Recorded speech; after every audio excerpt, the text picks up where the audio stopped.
उन्हाळ्यामध्ये रोज तेच तेच ज्यूस पिण्यापेक्षा आज आपण बनवूया काहीतरी वेगळा असा मँगो मिल्कशेक प्लस ड्रायफ्रुट्स वापरून. हा बनवायला एकदम सोपा आहे. तिथे मी रात्री दुधामध्ये ड्रायफ्रूट भिजत घातलेली, मनुके, काजू, पिस्ता, खजूर आणि त्यासोबतच मी इथे एक मँगो सुद्धा घेतला आहे. मँगो चांगल्यापैकी कट करून घेतला, त्याची सालं काढून घेतली आणि याला आपण बारीक पीसेसमध्ये आता कट करून घेणार आहोत. नेहमीच आपण तेच तेच ज्यूस पित असतो, पण हा थोडा वेगळा आहे आणि शरीराला सुद्धा एनर्जी देणार आहे. इन्स्टंट एनर्जी हा देतो आपल्याला. तर इथे मी मँगोला बारीक असा कट करून घेतला आणि त्यासोबतच मी मिक्सरचा जार घेतला. मिक्सरच्या जारमध्ये आपण याच्यामध्ये जे रात्री भिजत घातले सर्व ड्रायफ्रूट दुधामधले ते सगळं मिक्सचर टाकूया आणि बारीक कट केलेला मँगो टाकूया.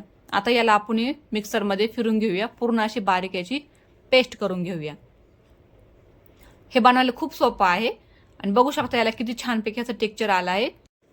हे ड्रिंक फक्त चवीलाच नाही तर हेल्थसाठी खूप छान आहे. लहानपासून मोठ्यापर्यंत हे सगळ्यांना नक्की आवडेल.